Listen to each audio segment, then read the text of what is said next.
Hey guys, this is Tori Petersen, the host of the I Love You Already podcast, where we learn how to live and love well. And today we are interviewing Shannan Martin. Shannan Martin just embodies biblical hospitality. She is someone that I have learned so much from, someone that I genuinely want to live more like. And I just glean so much insight from her on how to love so radically, how to welcome people in genuinely. And I think that through this podcast, we truly will all learn how to live more like Jesus. Let's do it.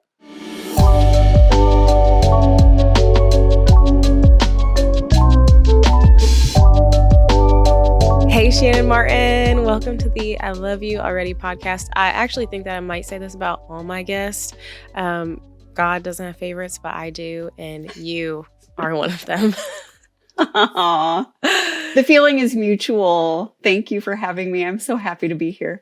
Shannan, we start all of our podcasts with the same question. What is one act of love that you have received in your lifetime that has affected who you are?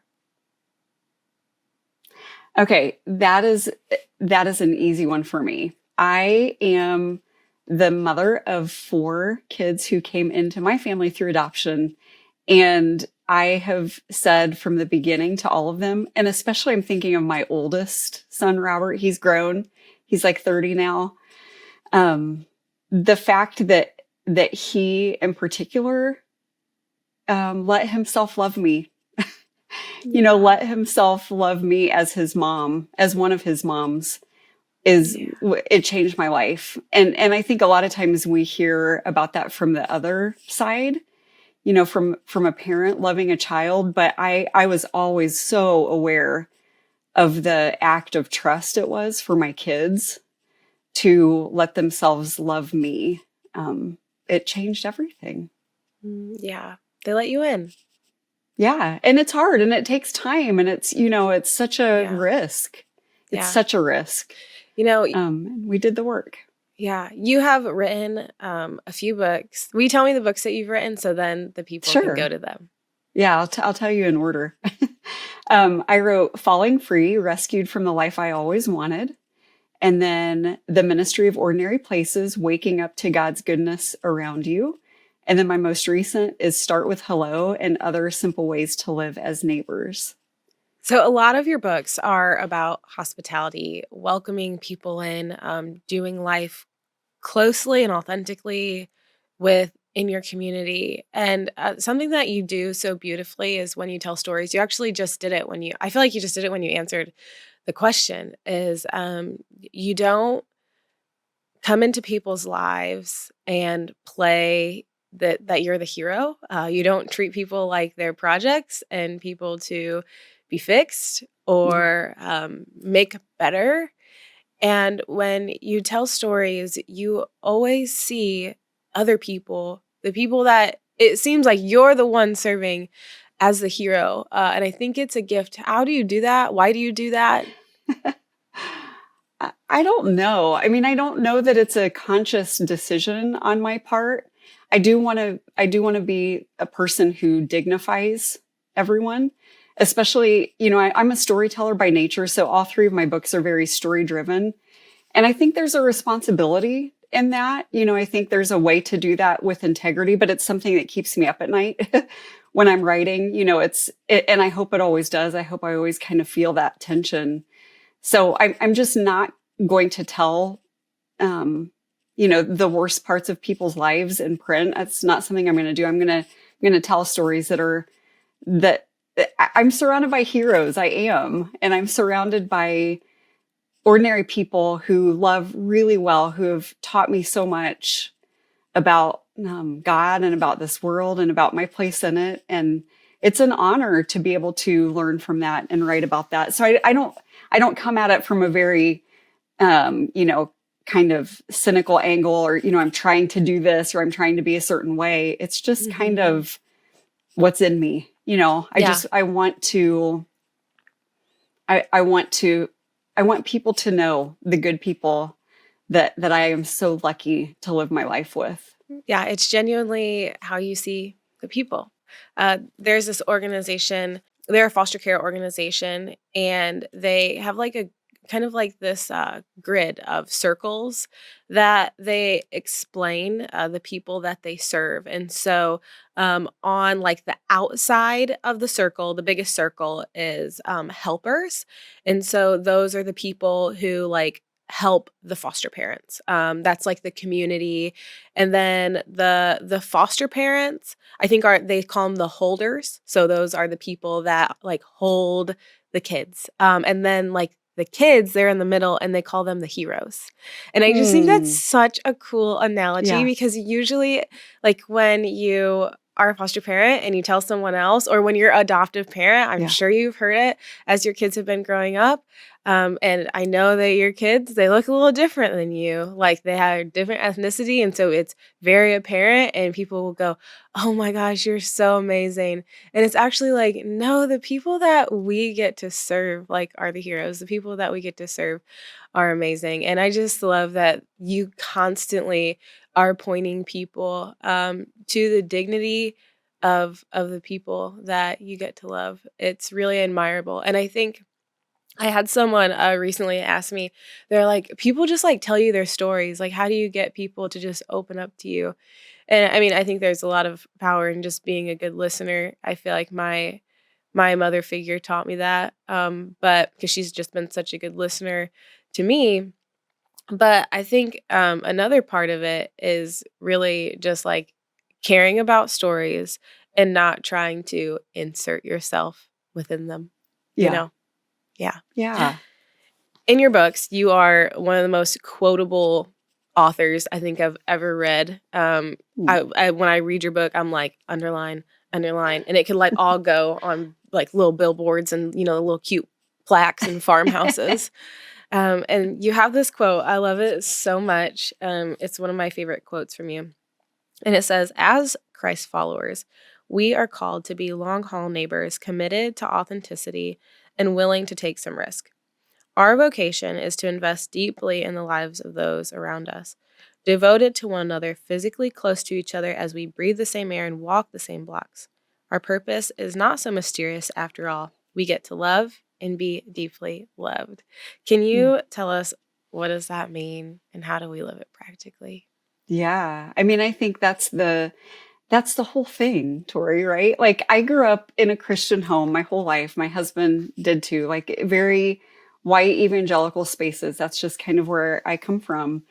And I grew up with this constant like mystique around like, ooh, what is my ministry? What is my mission? Hmm. What is my calling? It was always kind of in the air that God had this really specific Yeah. calling on our lives. And I'm not saying that I disagree with that, but what I am saying is that I don't think it's so mysterious. I think if we are Christ followers, even as that might, look a little bit different amongst different people, if we consider ourselves Christians and people who are following in the way of Jesus, it feels somewhat clear to me now that our calling is to live together as neighbors. And, we see that as a theme throughout scripture: love God and love your neighbor. And this was something that was almost kind of so repetitive in my world and in my upbringing that it kind of lost its power over time. Just this idea of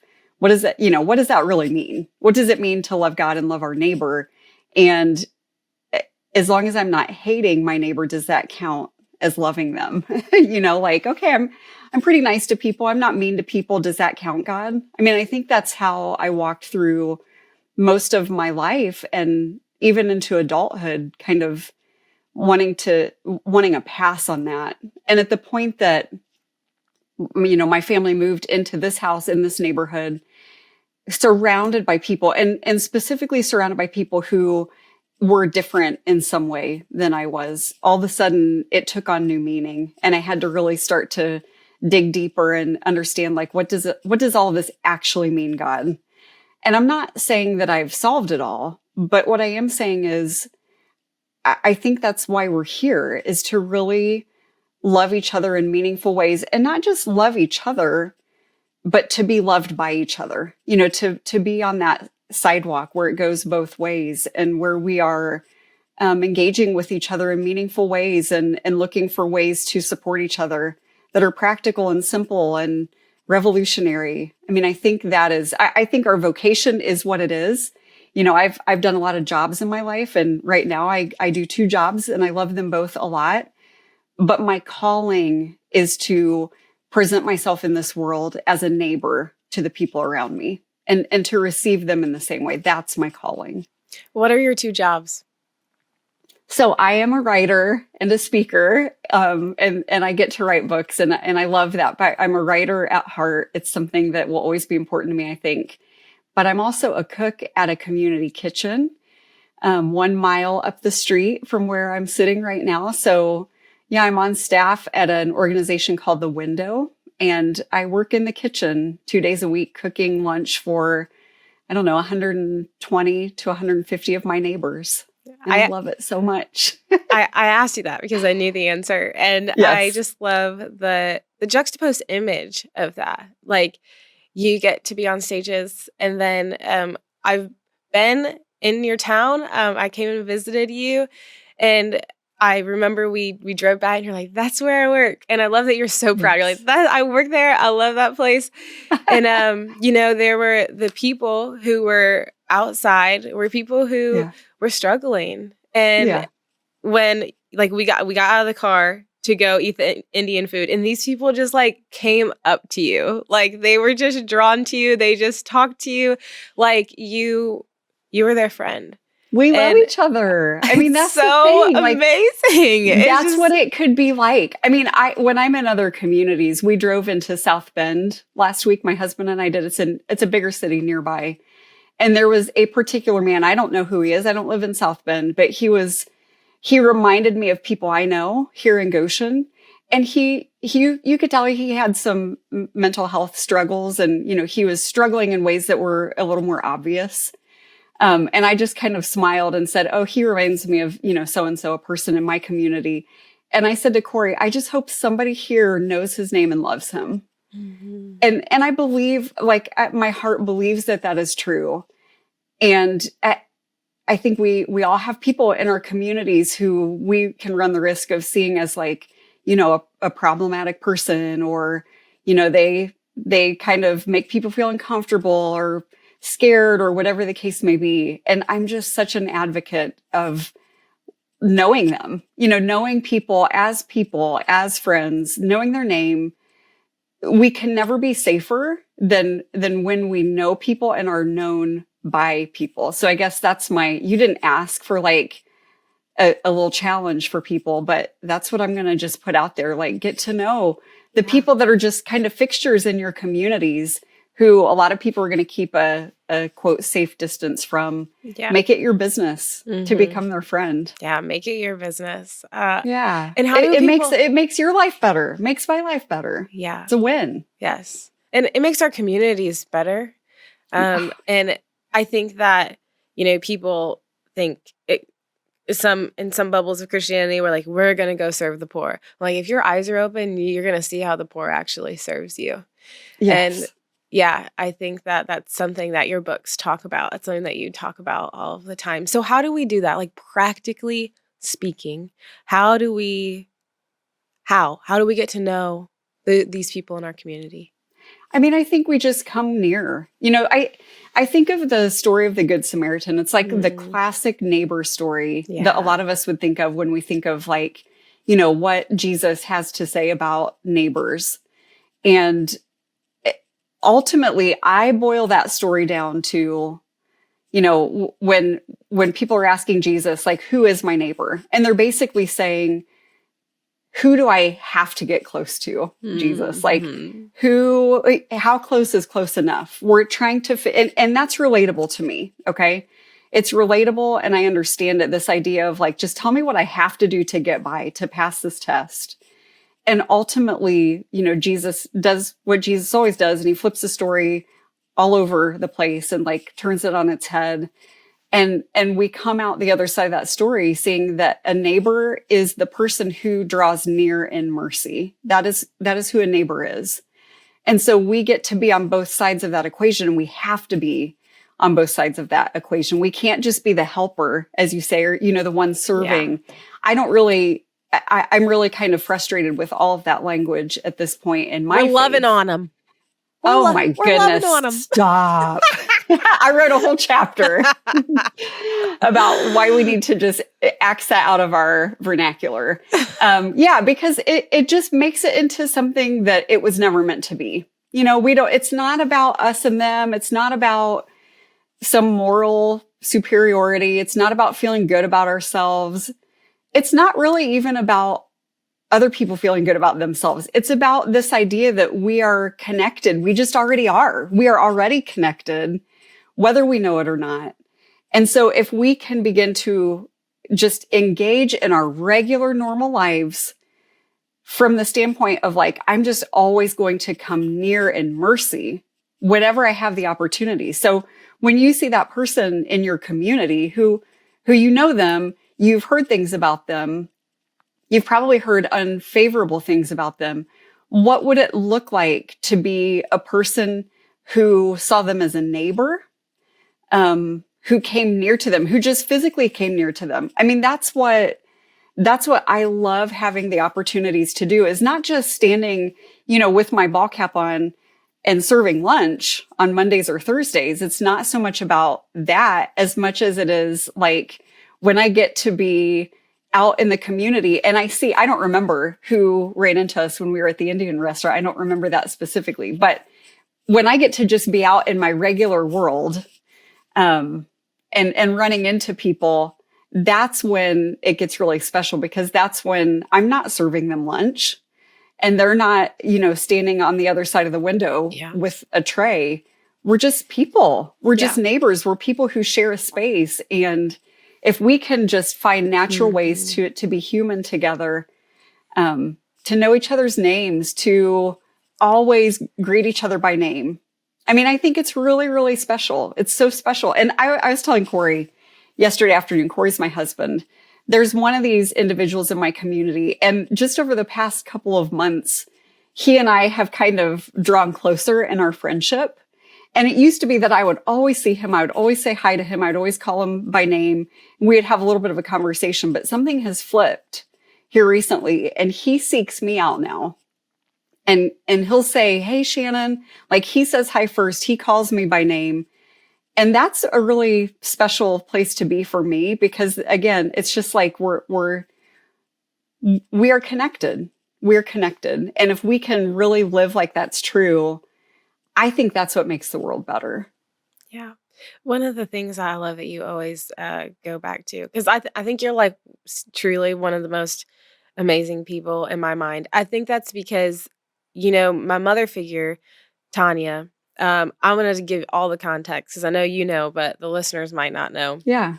When I was in junior high, I was living with my biological mom, it was a very dysfunctional home. I was abused regularly. And there was a woman named Tanya who would come and pick me and my sister up weekly, take us to her house, feed us. And we lived in a trailer park. It was considered the most disgraced place in town, and it was really rough. And she would drive her car through there, pick us up, and we would pick a bunch of other girls up who came from rough places. And I always asked her, I always wanted to be the first person that she picked up, and I always wanted to be the last person she dropped off, because I just wanted to be in that car and not at home for as long as possible. And she would come, take me to her home, feed me and my sister, and then she'd take us to church.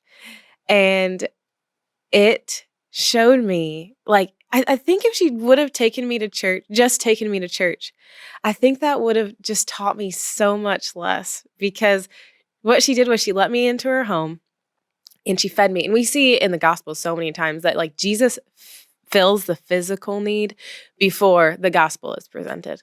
Yes. And yeah, just I think I admire you so much, because I know how crucial it is to have people in our communities like you, because I was one of the kids that needed a person like you when I was a kid. And so I just think you're incredible. But one of the things that you always go back to is you're like, I'm not incredible. I'm just an My word, even when you say this, ordinary, I'm like, regular person. And that yeah, is so funny because that, like, I always want my mother figure. I want her to like come on stages with me, and I want her to tell her part of the story because I'm like, you are incredible. Like, tell people what you did. And she's like, it's so funny to her because she's like, I was just doing what God, like, she thinks just such a simple person. Like, I was just doing what we've always done. Like, I was just doing yeah, what God wants me to do.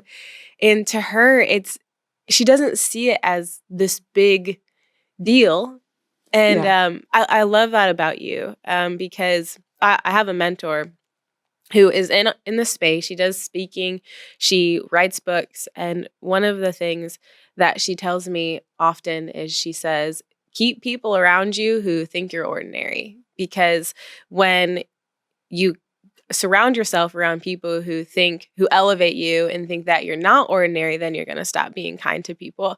And so I just love that perspective of like, we always need to kind of go back and see ourselves as ordinary, regular people, because I do think that it does exactly what she's saying. Like, it helps us remain kind to people, but also, like what you're saying, it helps us draw near to people who maybe a lot of people forget, but Jesus would not forget. And so, yeah, I just love that so much. And I think one of the things that we have to do when we're drawing near, like genuinely, is we have to be authentic and vulnerable. And that can be a really hard thing for people. So can you talk about like how do we I feel like when we first met, I like texted, I was so drawn towards your ministry just through social media. And I realized that we lived really close together. And so I texted you and I was like, I want to come over. And you literally you were like, yeah, come over tomorrow. And I came over the next day and we had a day together, and you posted a reel and you Hmm. showed that like you didn't even make your house picture perfect. You didn't even Oh clean my it. goodness. And that's a vulnerable thing. But it Yeah, is true hospitality, because true biblical hospitality doesn't say, let me get everything together and then I'll let you in. True biblical hospitality says, I'm going to welcome you in and I'm going to show you the real me. And I'm going to trust that showing you the real me will allow me to be known and will allow you to be known. And so how do we get to that kind of yeah. true vulnerability and authenticity? I so clearly remember some of this. So I just remember the day that you were coming over. Again, I have an adult son out of the house. I have three teenagers at home at that time. One of them since is off at college. I think it was like February when you came, which is just like such a weird time of the year in the Midwest. I mean, it's just like we're living in our homes. Like we're not outside. Everything is a disaster. And I remember it was almost time for you to come over. And I'm looking around like this place. What is happening? Like, why is my house like this all the time? And I had time, and I knew I had time to make it better. And I had a choice. And I just remember so clearly thinking, I could just sweep all of this away, and Tori could walk into my house for the first time. And there's nothing impressive about my house. It's just a really small, smaller, ordinary house in an ordinary neighborhood. But I knew you could at least walk in and think that I kind of have my life together, or you could walk into my house and be like, oh, wow, like this is real. And I knew that if I just swept all the mess away and made it presentable and tidy, I knew the only way to sustain that in our friendship was for me to do that forever. So if I'm going to lead with that, then for the rest of our life, whenever Tori comes over, I have to sustain that, right? On the flip side of that, I could just be like, hey, come on in. I could trust that you're also just a regular, ordinary, kind-hearted person. I could trust that you are also a mom, that you are also just a human person who understands that mess is part of life. I could just kind of lead with some trust there and, assume that you're not going to walk away being like, wow, Shannan is disgusting. I could just trust that you would do that. And so I decided to just leave everything where it was. And I mean, we had anybody who wants to see what my house looks like, you can actually go and look at the reel. It's still up there on my Instagram. There was one person, and I don't know this person, but they commented on the reel, like disgusted with me. Like you could have, you basically showed Tori that you didn't even care about her by not even picking up your mess. Like that's how some Um, people see this, but 99% of people are like, "Oh my gosh, thank you." Like, yeah. what if we just did this? Like sometimes my house looks presentable and sometimes it just doesn't. And you Mhm. happen to show up on a day that it was just like things were a little wilder than usual.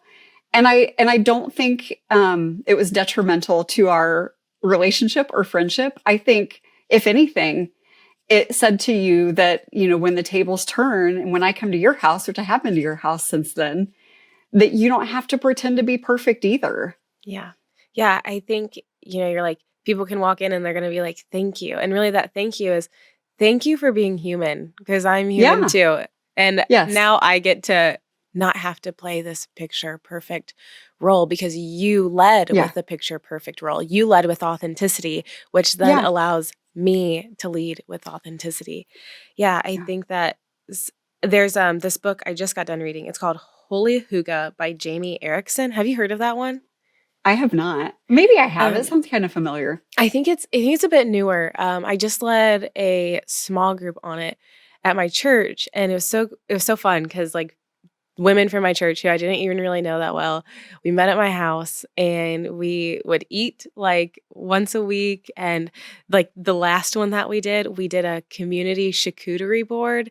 And so I just laid like a really big piece of basically wrapping paper across my whole table.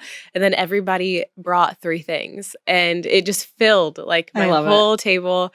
And there was this one week in the back of the book, it has different activities you can like do as a small group or just like when you're hosting or being hospitable to people.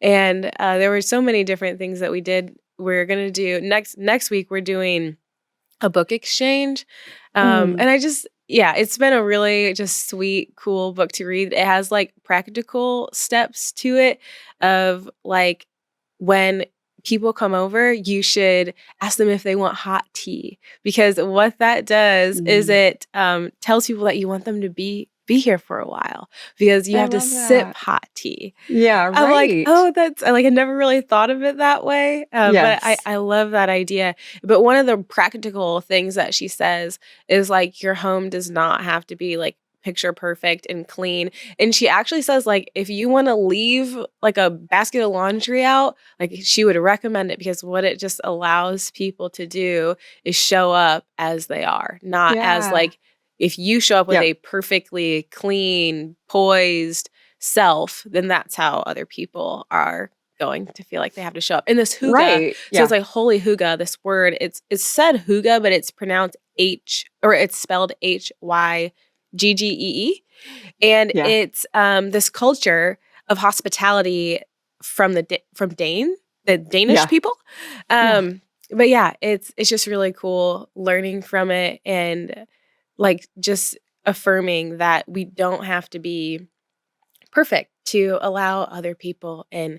And so, I think I hear a lot of I talk about hospitality a lot, welcoming people in. And I do because obviously it was Tanya in foster care, people welcoming me in that eventually brought me to know the Lord.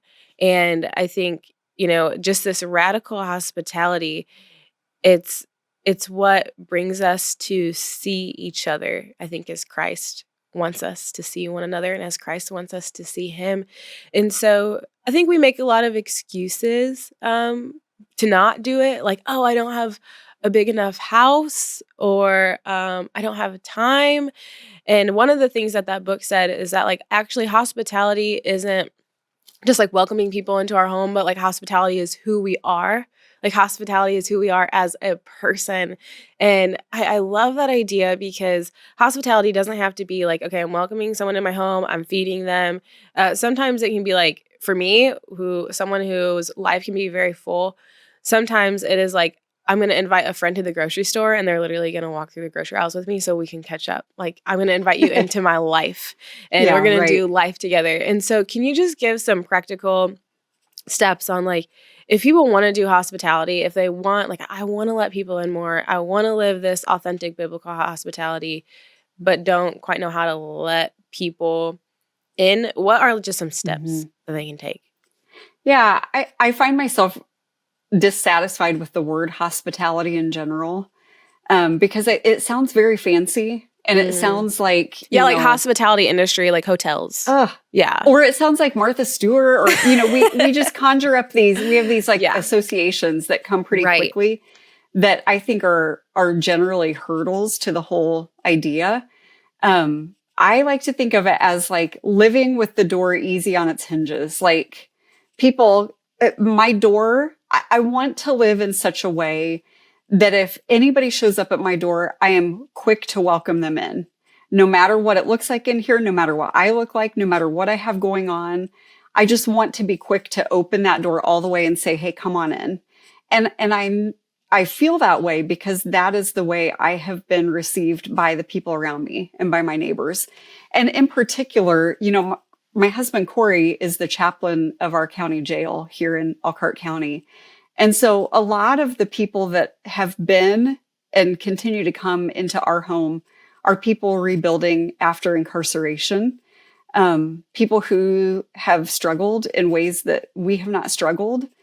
And I think especially going through like some really, really special and sweet times in our life where one of the things that we did, I guess, just to give a little like kind of practical point to this, we were in a time at our church where we had a lot of people who were in work release. So work release is kind of like it's a transitional incarceration facility here in our neighborhood. And so most of the people in our congregation were incarcerated, and many of them had passes on Sunday afternoons to go do whatever they wanted to. This was their free time during the week, and they didn't have a place to go. And so we kind of picked up on this and just started. I mean, we did this for a couple of years. Every Sunday, we would just say, anybody who wants to come over for lunch, come on over for lunch. And so I would just make a big pot of soup. I learned very quickly to keep it as simple and basic as possible because eating is a very vulnerable thing. Mm-hmm. I learned that a lot of our friends have issues with their teeth. And so like, I just learned to kind of keep things simple, keep things familiar, keep things soft, for people to physically be able to eat. And it was never anything fancy. And kind of falling into that rhythm of, sometimes people would come and do a load of laundry. Sometimes people would use our Wi-Fi to do video calls with their loved ones who were in jail or prison. I mean, it was just very simple and basic and sometimes awkward. Like these weren't people we knew super well. It was probably uncomfortable for them in the beginning too. But just opening our home and being quick to welcome people in a way that was just kind of connected and communal. And, it was never about what the house looked like. It was never about this fancy spread of food that I put together. I mean, sometimes people came and they didn't like what I was cooking, and that was okay too. They just wanted to kind of sit and hang out with us. Yeah. And that's the way, that's the rhythm that I want to sustain my life, where it's not so much about hosting the big dinner party that you've got the perfect playlist and, you've got the candles lit and everything. That's fun to do sometimes, but I want it to be more about this natural rhythm of life that we are eager to invite others into. Yeah. I think about when we're taking kids in through foster care, and I have heard people have told me that I'm a crunchy mom. I think that means that I like to have products in my house that are not like toxic. And then the other thing is like, I don't let my kids eat Red 40, which I guess all this to say, I have had to change that for when we welcome foster kids into our home, because what is familiar and comfortable to them is oftentimes Cheetos and candy and Takis and comfort. Yes. And like it's almost like they need it for to feel familiar, to feel comfort, to feel at home. And so it's like sometimes the things that, you don't want to do or that don't come naturally to you, or even that you're like a little bit abrasive from, like that is what we have to bring out to welcome people in and to love like Jesus. The last thing I would love to talk about is I know that you ran for some, I'm not like a super, I don't know lots of politicky things, but you ran for something and Yes. something. And can you explain that and what happened and what, Yeah, I'm going to do a spoiler. I know that you lost, I did. and I would Yes. love for you to talk about that loss. Yeah.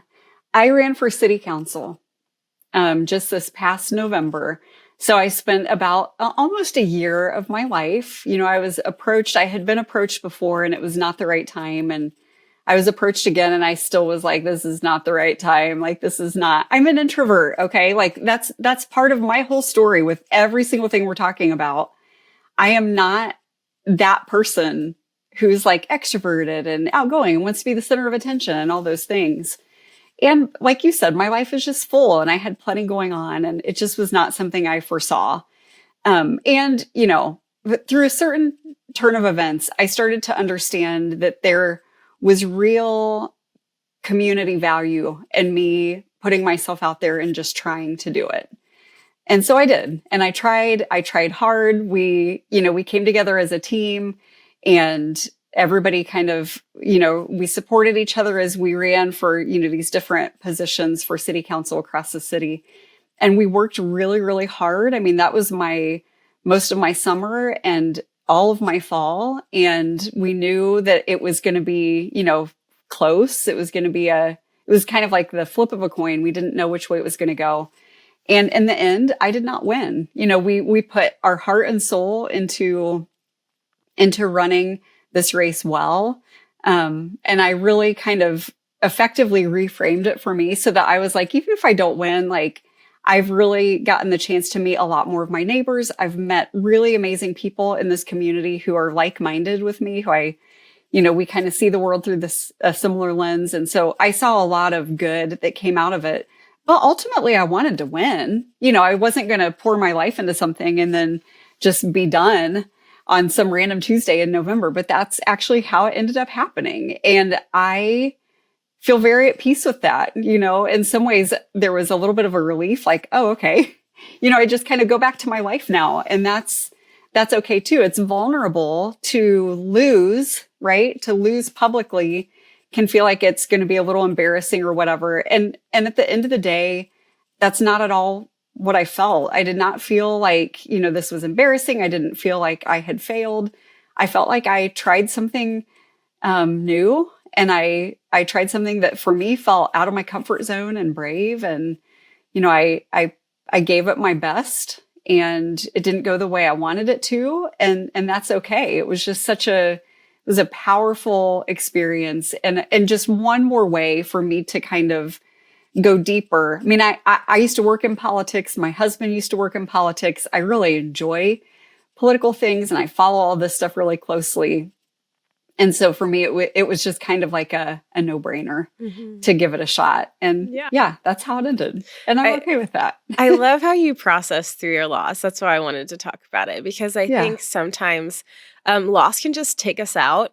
Loss can really discourage us, and you just didn't let it change who you are at all. Like, you didn't skip a beat. You just kept being Shannan. And I really, really admired just how you took it, how you perceived it, how you processed it. One of my prayers for this podcast I think one of the tricky things about a podcast is that, like, you are, in a way, like, it's kind of like you're learning, right? The whole idea is like you're learning together, and then you're hoping that the listeners learn. And one of my prayers for the podcast has been that through it, people would feel loved. Like, not so much that they're learning or that they're in a class, but that they would feel loved. Because in my experience, I haven't learned how to love by learning about love. I have learned how to love more deeply by being loved. Yes. And I really feel like, Shannan, after people listen to this, they will feel so seen and so just loved. I hope so. You are just an amazing lover of people, and I love you. Thank you. I love you too. Thank you.